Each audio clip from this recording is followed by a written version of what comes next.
ओम प्रभु स्मरण।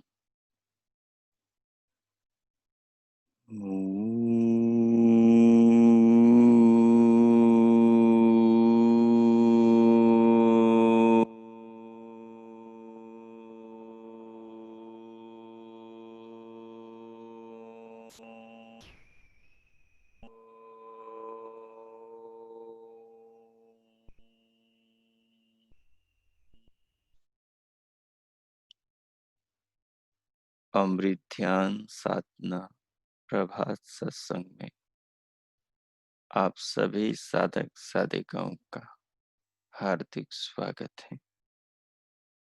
आइए जीवनदाता जगत निर्माता सबके परम पिता जीवनाधार परम कल्याणकर्ता संपूर्ण विश्व के स्वामी जगदीश्वर का थोड़ी देर पहले ध्यान करेंगे। भगवान के किए उपकारों को जीवन में अनुभव करेंगे। उन पर विचार विनिमय चिंतन करेंगे, जिससे अपना आत्मा और अंतःकरण पवित्र हो, आनंदित हो। उसके लिए कोई भी अनुकूल आसन जिसमें आप स्थिरता पूर्वक सुखपूर्वक ध्यान पर्यंत बैठ सके वो लगा लीजिए। आसन की सज्जा कीजिए। जिस भी आलथी पालथी में सुखपूर्वक बैठ सके वो आलथी पालथी वो आसन लगा लीजिए। ओ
आसन लगाकर आसन को अनुभव कीजिए। जब भी आप बाहर से भीतर जाते हैं तो उसमें सबसे ज्यादा सहायक हमारा अपना शरीर बनता है, जो हमें बाहर से भीतर बहिर्मुखता से अंतर्मुखी करता है। जैसे ही आपका ध्यान अपनी देह पर जाता है तो आप स्वतः अपने आप विचारों से रहित होने लगते हैं और मन देहाकृति को अपना विषय बना लेता है और पूरी देह की जैसी स्थिति हो, जो आसन लगा रखा हो आपने, जैसे आप बैठे हैं, उस मुद्रा को, उस स्थिति को, उस देहाकृति को, उस अवस्था को मन पूरी तरह ग्रहण करता है। और जो मन ग्रहण करता है वही आत्मा अनुभव करता है। तो जिस स्थिति में आप बैठे हैं उससे अनुभव करें।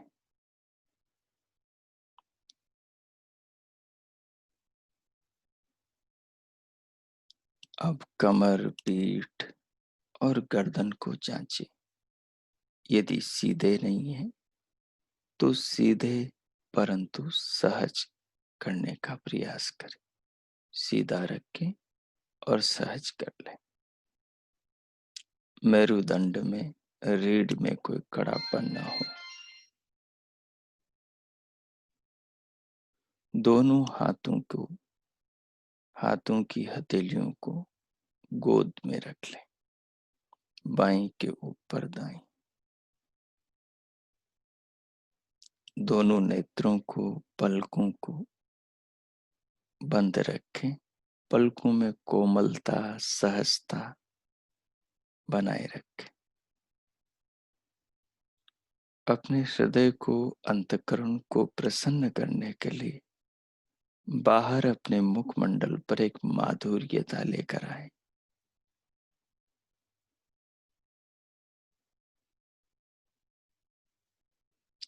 मुखमंडल को एक मधुर भाव दशा में ले आए।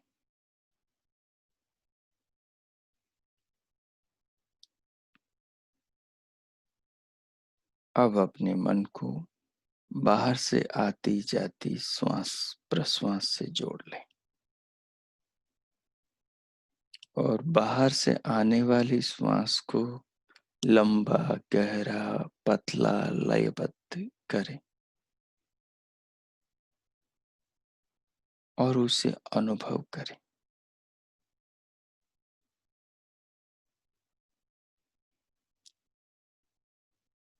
श्वास को अनुभव करते हुए श्वास को लंबा गहरा करने से, अनुभव करने से शरीर में जो चेंजेस आ रहे हैं, शरीर में जो बदलाव, अनुभूति में जो परिवर्तन आ रहा, उसे भी महसूस करें। और अब इस पूरे प्रयोग का दृष्टा अपने आत्मा को बनाए हुए रखना है।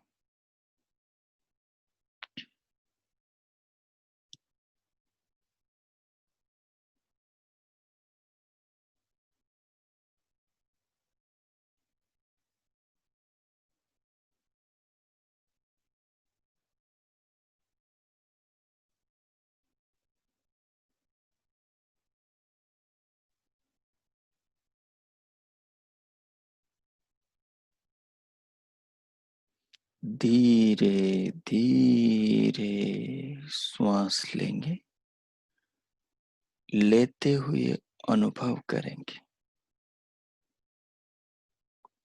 दोनों नथुनों के भीतर आने वाली जो वायु है, उसका जब नथुनों के अंदर की कोमल त्वचा से, झिल्ली से संस्पर्श होता है, तो मन उस स्पर्श को पकड़ता है।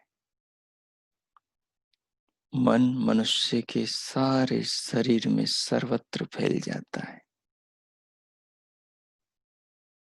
और जिस अंग को प्रमुखता से मनुष्य देखना चाहता है, उसको जानना चाहता है, उसे अनुभव करना चाहता है, मन वहां से प्रमुख और अन्यत्र से गौण हो जाता है या अन्य स्थानों को छोड़ देता है। जब दूसरे अंग को जानने की इच्छा हो, तो पलक झपकने से पहले मन वहां पहुंच जाता है।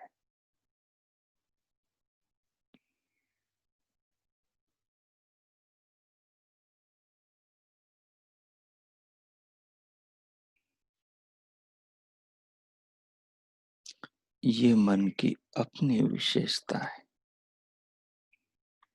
इसे अनुभव करें।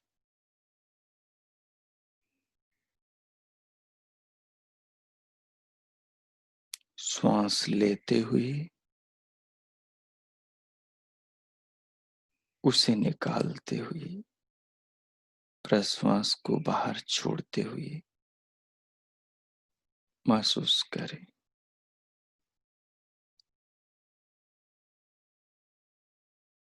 आती जाती श्वास को भी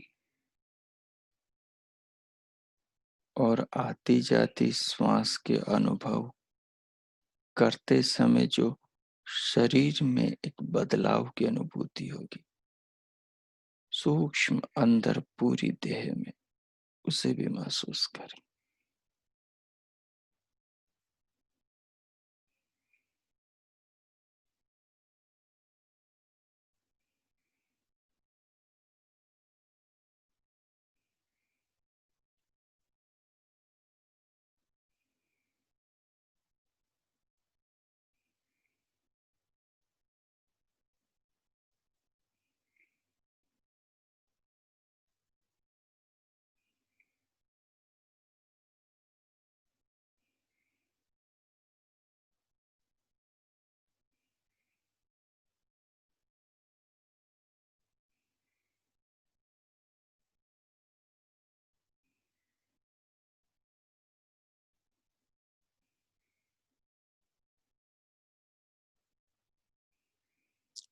इस प्रकार शरीर को,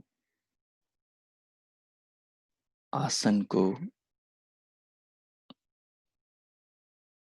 अपने अंतःकरण को ध्यान के अनुकूल आरंभ में किया जाता है। अब धीरे धीरे शरीर निर्भर हो गया, हल्का महसूस होगा, प्रतिमावत स्थिर महसूस होगा और मन शांत एकाग्रचित महसूस होगा। विचारों के तूफान नहीं होंगे।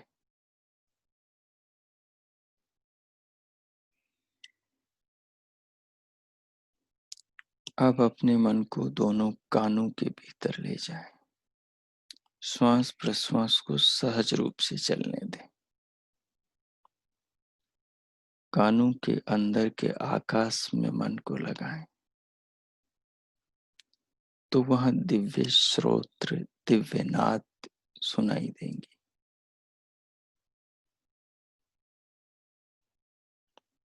उसे सुने।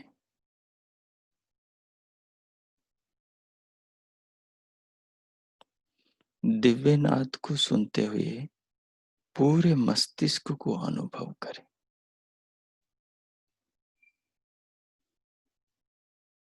पूरी खोपड़ी को अनुभव करें। गले से ऊपर सिर के सिरे तक, सिर के सिरे से गले तक।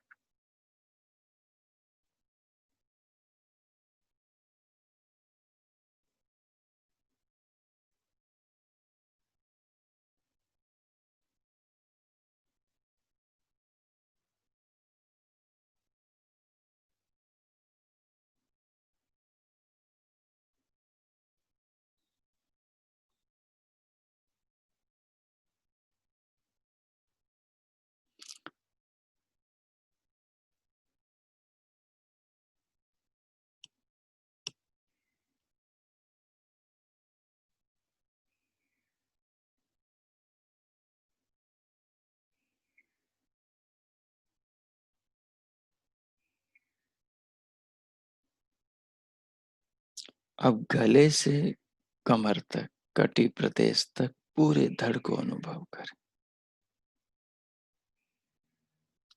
दिव्यनाद को सुनते रहें।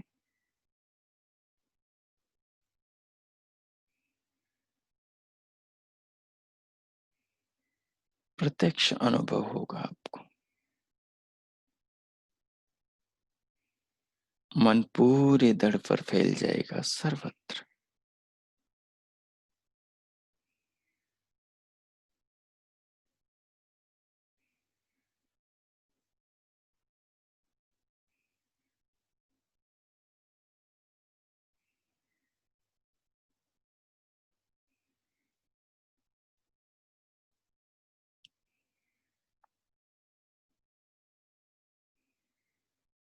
अब कटी प्रदेश से दोनों पांवों के अंगूठों तक, पंजों तक के भाग को अनुभव करें।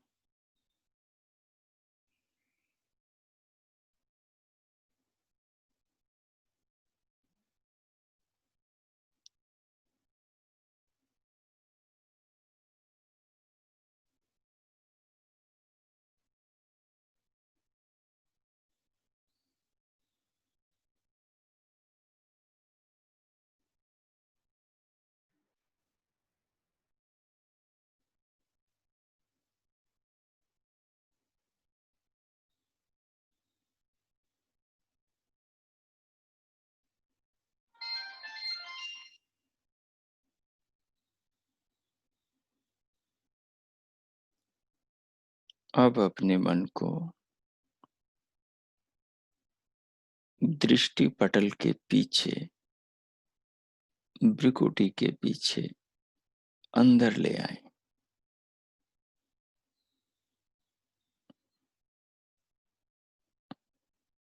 जहां हम तिलक लगाते हैं, वहां से नाक के नथुने तक एक गोलाकार वृत्त की कल्पना करें और मन को इस भाग में अंदर फैला दें और सामने देखें। नेत्र बंद रहेंगे। घर में विद्युत नहीं होनी चाहिए, लाइट बंद होनी चाहिए। दिव्य प्रकाश को देखें, दिव्य नाद को सुनते रहें। सिर से पांव तक आसन की स्थिति की अनुभूति बनी रहेगी। सब अपने आप होगा, चिंता नहीं करना।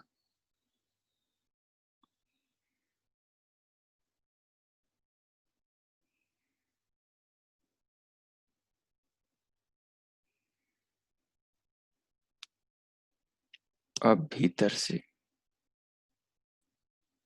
नाभि से भगवान के नाम का मानसिक जप आरंभ करेंगे और हृदय से इस सारी प्रक्रिया को अनुभव करेंगे। आपको करते करते सब चीजें समझ में आएगी।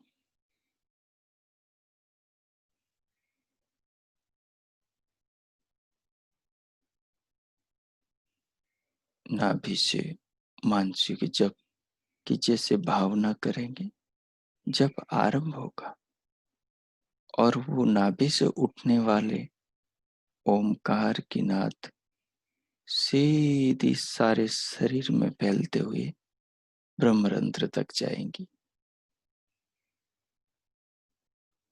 मानो आप अपनी आत्मा को ब्रह्म से मिला रहे हो।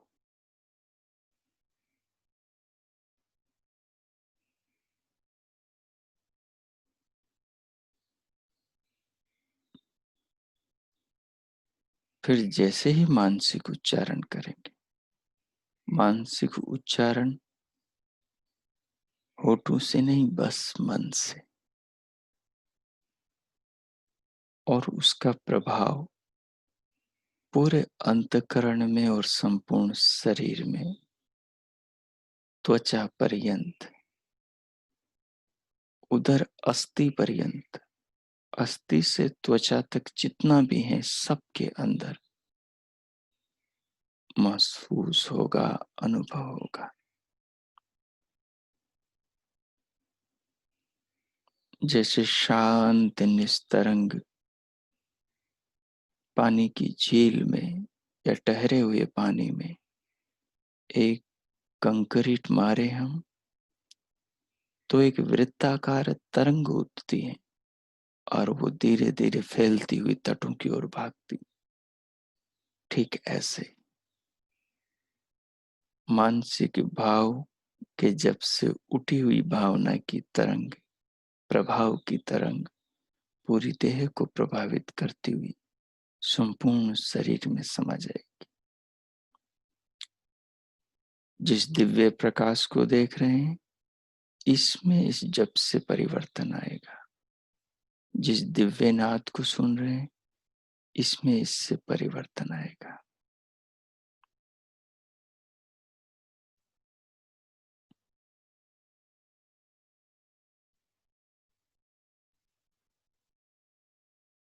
धीरे धीरे नाद की ध्वनि बढ़ने लगेगी।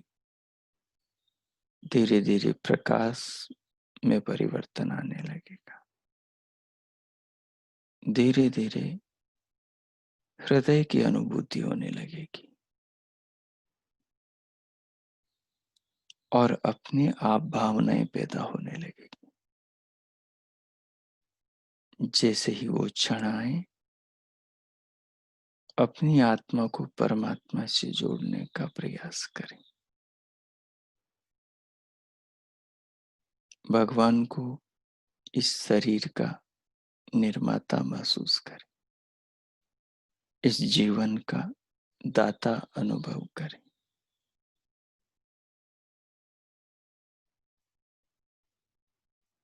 शरीर में जितने भी उपकरण हैं, अंतकरण बहिष्करण है, वो सब विधाता का प्रेम है, उनकी करुणा है, उनकी दया है, उनका स्नेह है। जैसे भोजन रोज करते हैं, उससे बोर नहीं होते हम, उससे मन नहीं भरता हमारा। पानी रोज पीते हैं, उससे मन नहीं भरता। रोज रात्रि आती है, रोज दिन उगता है, रोज सूर्य आता है, रोज चंद्रमा आता जाता है, लेकिन उनसे हम बोर नहीं होते। रोज हम प्रकाश लेते हैं, रोज हम चांदनी की शीतल आनंदित करने वाली रात्रि में सोते हैं, बोर नहीं होते। रोज हम वृक्षों की ऑक्सीजन लेते हैं, रोज हम बहती वायु से जीवन को धारण करते हैं, श्वास लेते हैं। उसके प्रति हम बोर नहीं होते, उसके प्रति हम अरुचि नहीं लाते। रोजाना हम हजारों चीजों को, जन्म से, बड़े होने से, जवानी से मृत्यु पर्यंत प्रयोग में लाते हैं। हाथों को, पांवों को, वाणी को, कानों को, आंखों को, दांतों को, जिह्वा को, शरीर के भीतर के सारे तंत्रों को। ऊब नहीं जाते। तो इन सब के देने वाले परमात्मा का स्मरण करने में, उनका गुणगान करने में, उनका धन्यवाद करने में कभी उबाऊ अनुभव नहीं होना चाहिए। उबाऊ अनुभव होता है तो सीधा सा अर्थ है, भगवान की महिमा को जीवन में नहीं समझा आपने। प्रभु के प्रेम को अभी अनुभव नहीं किया, नहीं समझ में आया है। उस विधाता का दान, उस विधाता की कृपा अभी हमारे समझ में नहीं आई है। ये चिंतन से ही समझ में आती। ज्यों ज्यों हम सोचते जाते हैं, त्यों त्यों हमारे चित्त में, आत्मा के सामने उस विचार की वृत्ति चलती, और वही विचार आत्मा को भगवान की महिमा, भगवान के उपकारों, भगवान के चिंतन के द्वारा प्रभावित करता है। उससे सारा अंतकरण सहित आत्म तत्व नम जाता है। तो इस प्रकार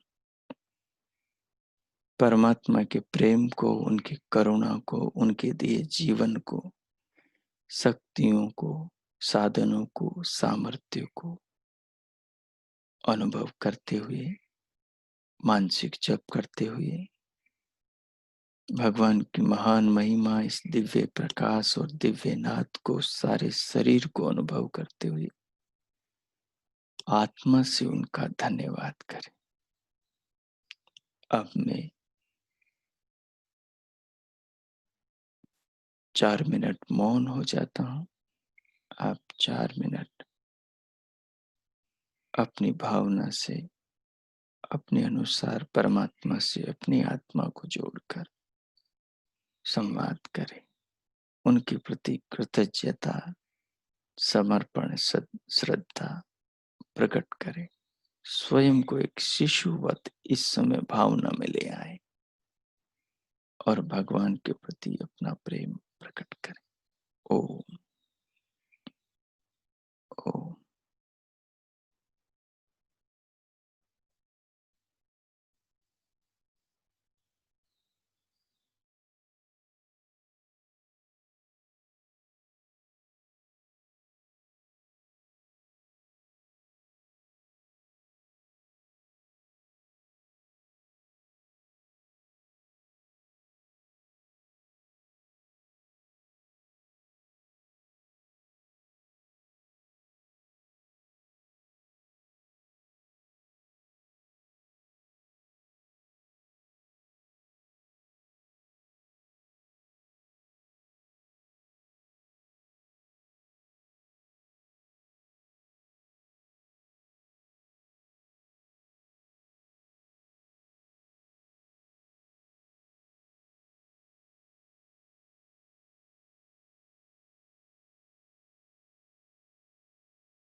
ओम।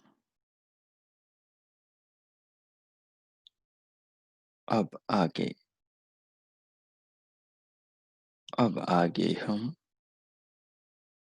पुनः त्रैतवाद के ध्यानमय चिंतन को प्रारंभ करेंगे।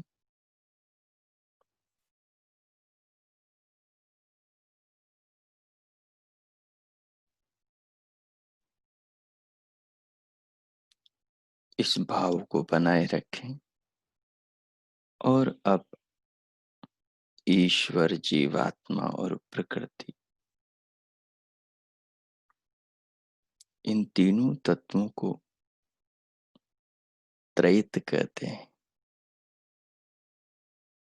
ये एक आधुनिक नाम है।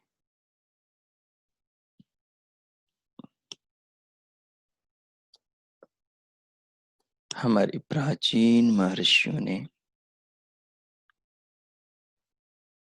इन तीनों तत्वों को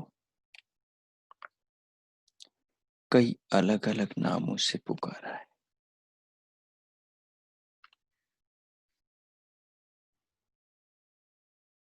जैसे त्रयम, त्रिविधम, त्रि त्रिधा, तृतीयम। ईश्वर, आत्मा और प्रकृति, इन तीनों तत्वों को इस प्रकार से स्मरण किया जाता है।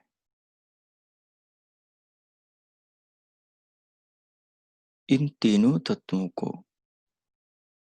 ब्रह्म कहकर संबोधित किया जाता है। जो भी संसार में महान होता है, जिसकी भी महिमा होती है, जिसका भी उपयोग, जिसका भी महत्व अधिक होता है, उस महान वस्तु को ब्रह्म कहा जाता है। त्रैतवाद की ध्यान की चतुर्थ बैठक में हमने इसे विस्तार से समझा और ध्यान किया था।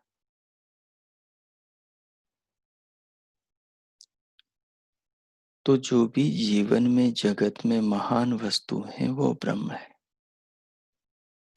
आत्मा भी ब्रह्म है, क्योंकि आत्मा भी महान है, कभी नष्ट होने वाला नहीं, अजर अमर है, कभी बदलने वाला नहीं।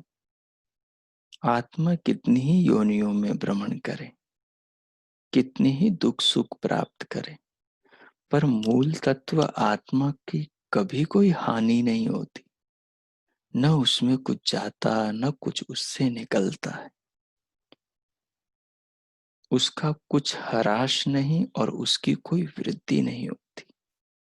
वो जैसा है वैसा ही सदा रहता है। वो शाश्वत और सनातन है, अपरिवर्तनशील, निराकार, निर्विकार है। ठीक इसी प्रकार परमात्मा है। परमात्मा अजर अमर है। जीवात्मा अल्पज्य तो वो सर्वज्ञ है। ये एक देशी तो वो सर्वदेशी है।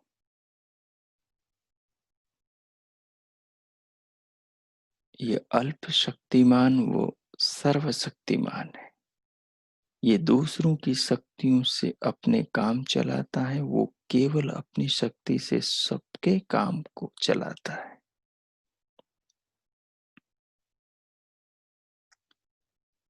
तो वो भी महान है, ये भी महान है।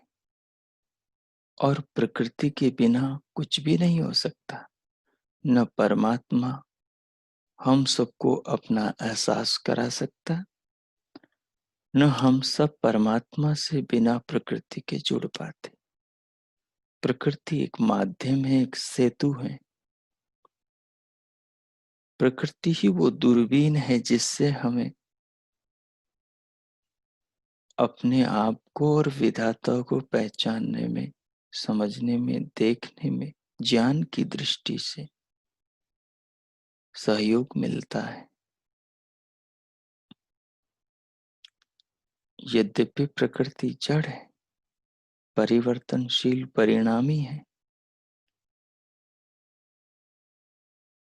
वो प्राकृतिक अपने मूल रूप में तो नित्य है, परंतु वो नित्य होते हुए भी परिणामी है, इसलिए वो जड़ है।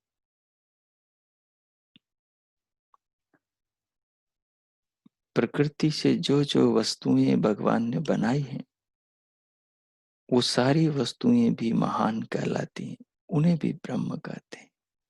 पृथ्वी को, जल, अग्नि, वायु, आकाश को, सूर्य को, चंद्रमा को, औषधियों को, समुद्र को, ये सब ब्रह्म कहलाते हैं। आत्मा को, परमात्मा को परम ब्रह्म परमात्मा कहलाता है।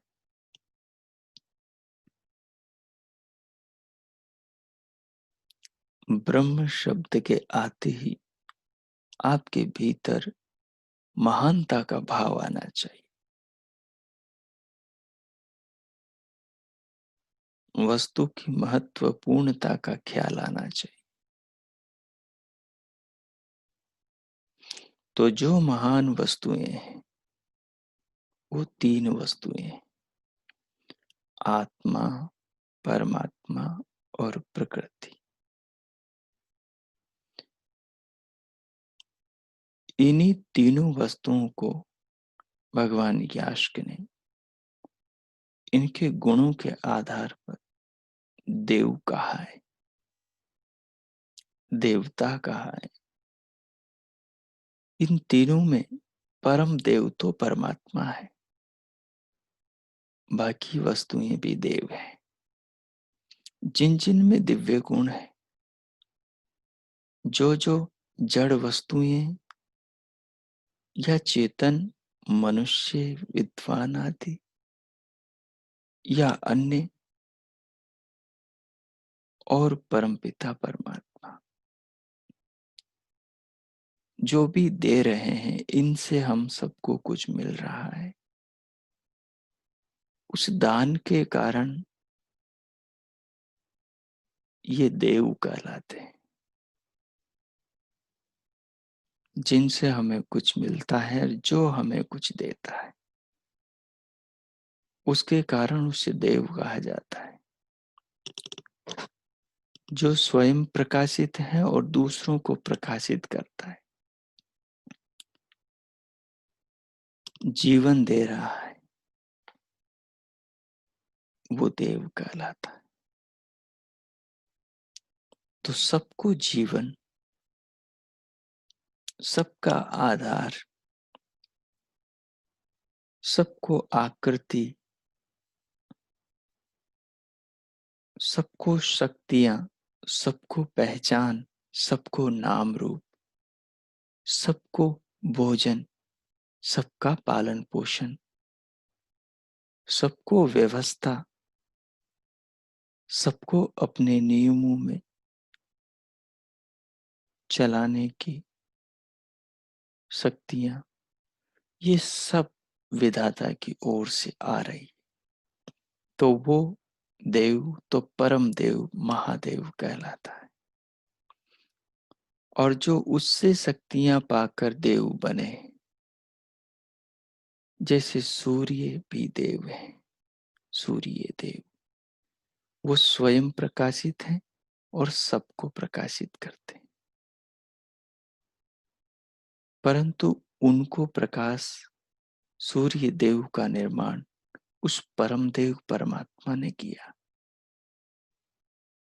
इसलिए सूर्य देव के पास जो प्रकाश है, वो किसी और के विज्ञान से, ज्ञान से, व्यवस्था से निर्मित हुआ है और सूर्य को प्राप्त हुआ है, या सूर्य का जन्म उसकी व्यवस्था से हुआ है। तो वो परम देव हो गया और सूर्य देव हो गया। ऐसे ही जल देव, जल भी देवता है। जल हम सबको जीवन देता है, पर जल के अंदर ये जीवन देने का सामर्थ्य वो परम देव देता है, परमात्मा देता है। ऐसे ही अग्नि भी देव है। अग्नि भी देव है। तो अग्नि में भी जो प्रकाशित करने का और जो वस्तुओं को शुद्ध करने का सामर्थ्य है, और जो प्राणियों को जीवन देने का सामर्थ्य है, वो सब परम देव परमात्मा से आता है। वैसे ही चंद्रमा में, समुद्र में, आकाश में, इन सब में जो सामर्थ्य है, महानता है, ये सारी महानताएं इन सब में, सब जड़ वस्तुओं में परमात्मा से आती हैं। वो परम देव हैं, ये सब देव हैं। औषधियों को भी देव कहा जाता है, वनस्पतियों को भी देव कहा जाता है, और मनुष्यों को भी देव कहा जाता है। तो मनुष्यों को देव कहते हैं, परंतु मनुष्यों में दिव्य गुण विधाता के दिए ज्ञान से, जीवन से, बुद्धि से, भगवान की दी प्रतिभा से आते हैं। इसलिए मनुष्य देव भगवान की कृपा से कहलाता है। परम देव परमात्मा है। परम केवल परमात्मा के लगता है, मनुष्य के नहीं लगता। मनुष्य कभी परम पूज्य नहीं होता। परम पूज्य केवल परमात्मा होते हैं।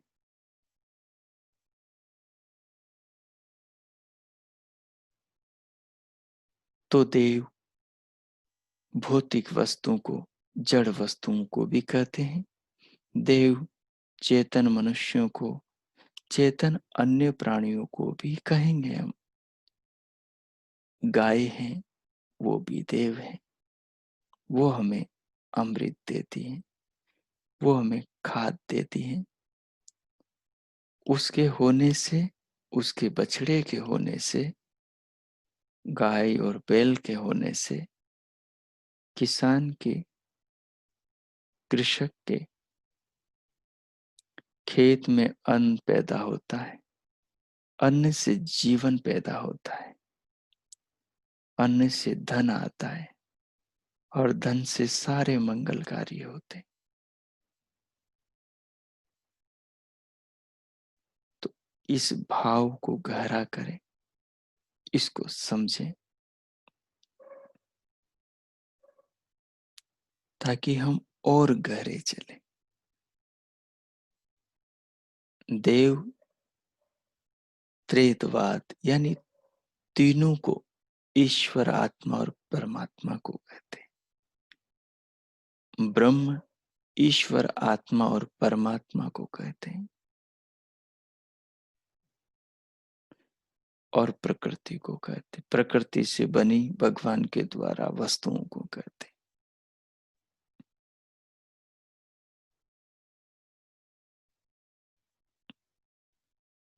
वेद में, वेद की ऋचाओं में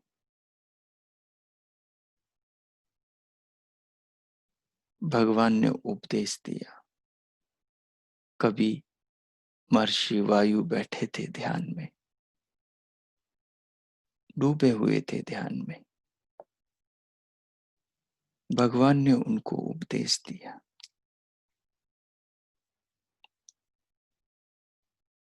इस संसार में किन किन वस्तुओं को,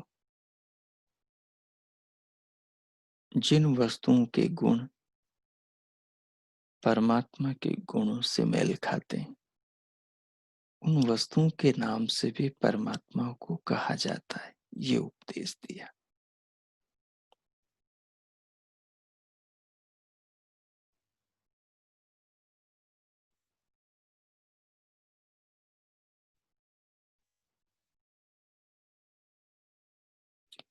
भगवान के अनंत नाम है।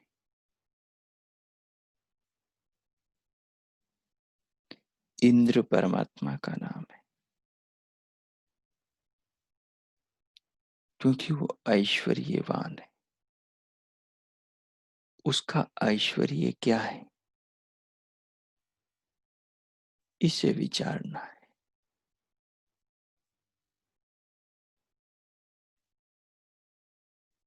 हम मनुष्य का ऐश्वर्य किसे कहते हैं? उसकी प्रतिभा से उपार्जित वस्तुओं को उसका ऐश्वर्य कहते हैं। उसके धन वैभव को ऐश्वर्य कहते हैं। उसकी ख्याति, उसकी कीर्ति, उसके मान, उसके सम्मान को ऐश्वर्य कहते हैं।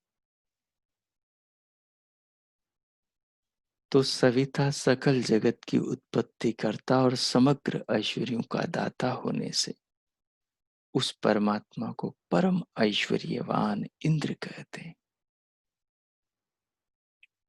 संपूर्ण ब्रह्मांड मानो उसका राज्य है और वो इस राज्य का परम ऐश्वर्यवान राजा है। इन बातों को अपने भावों में ले जाओ और इन्हें महसूस करो। ये तीनों तत्व महान हैं। इन तीनों को ब्रह्म कहते हैं। ये तीनों तत्व देव हैं। इनमें परम देव परमात्मा है। मनुष्यों में, प्राणियों में भी देव होते हैं, क्योंकि वो भी कुछ न कुछ किसी न किसी को देते रहते हैं। और जड़ पदार्थ भी भगवान के बनाए हुए दिव्य गुणों वाले होने से देव कहलाते हैं। तो आध्यात्मिक अर्थ में परमात्मा परम देव हो गए। भौतिक अर्थ में मनुष्य भी देव, अन्य प्राणी भी देव हो गए।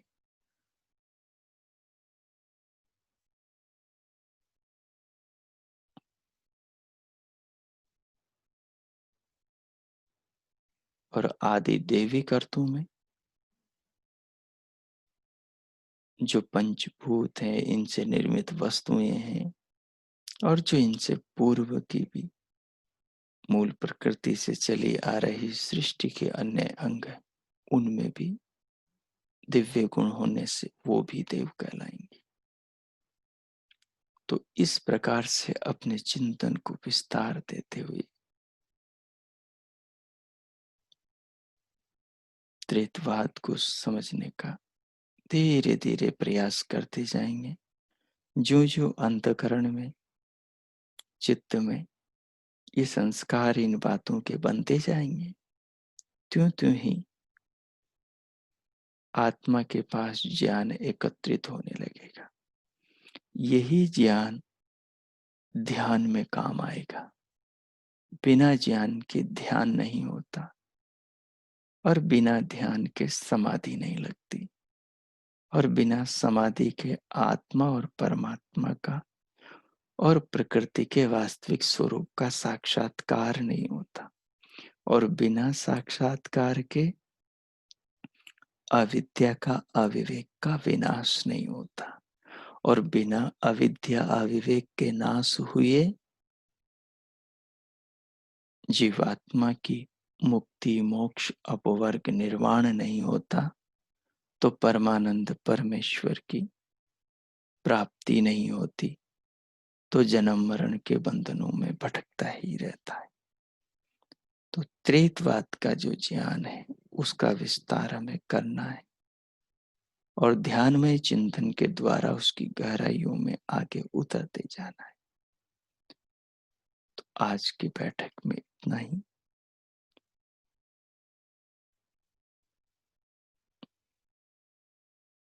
अब आगे आप 3 मिनट इस भाव में गहरे उतरें। त्रेतवाद तीनों तत्वों को ब्रह्म कहा जाता है। उनके महान होने से परम ब्रह्म तो परमात्मा है। तीनों तत्वों को देव कहा जाता है। इनमें दिव्यता और दानादि गुण होने से, परंतु परम देव तो परमात्मा है। इन भावों में डूबकर 3 मिनट स्वयं को बनाए रखें और परमात्मा का धन्यवाद करें। जो आपके मन में सात्विक भाव है उनसे भगवान की अर्चना, भगवान के प्रति कृतज्ञता और अपने प्रेम को प्रभु श्री चरणों में अर्थात भगवान के प्रति भावना रूप में अर्पण करें। अब मैं मौन होता हूँ। 3 मिनट आप भगवान के साथ इन भाव में रहें। ओम।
ओम। अब इन भावनाओं के साथ संकल्प मन में बनाएं कि आपकी ये जो भावनाएं, इन भावनाओं को आप अपने व्यवहार में ला सकें। एक ऐसी भावना भीतर कि इन चीजों को आप लोक व्यवहार में भी जी सके। भगवान ऐसी आपको शक्ति दे।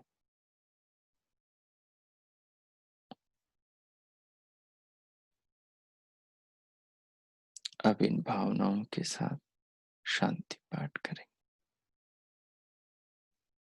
ओम। द्यौ शान्तिरन्तरिक्षं शान्तिः पृथिवी शान्ति पः शान्तिरोषधयः शान्तिः वनस्पतयः शान्तिर्विश्वे देवा शान्ति ब्रह्म शान्तिः सर्वं शान्तिः शान्तिरेव शान्तिः सामा शान्तिरेधि। ओम शांति शांति शांति ही ओम। इन भावनाओं के साथ अब धीरे धीरे भीतर से बाहर आए। अपनी अंतर जागरूकता को भीतर से बाहर देह के अंग प्रत्यंगों पर ले आए। सर्वप्रथम दोनों हाथों की उंगलियों में हरकत करें, गति करें। फिर हथेलियों को उठाकर परस्पर घर्षण करते हुए पूरे मुखमंडल को उष्ण हथेलियों से स्पर्श करें।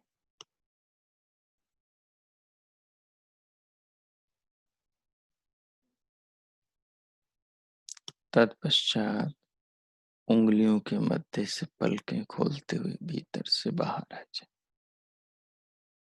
ओम। आप सबका दिवस मंगलमय हो। परमात्मा सबका मंगल करे।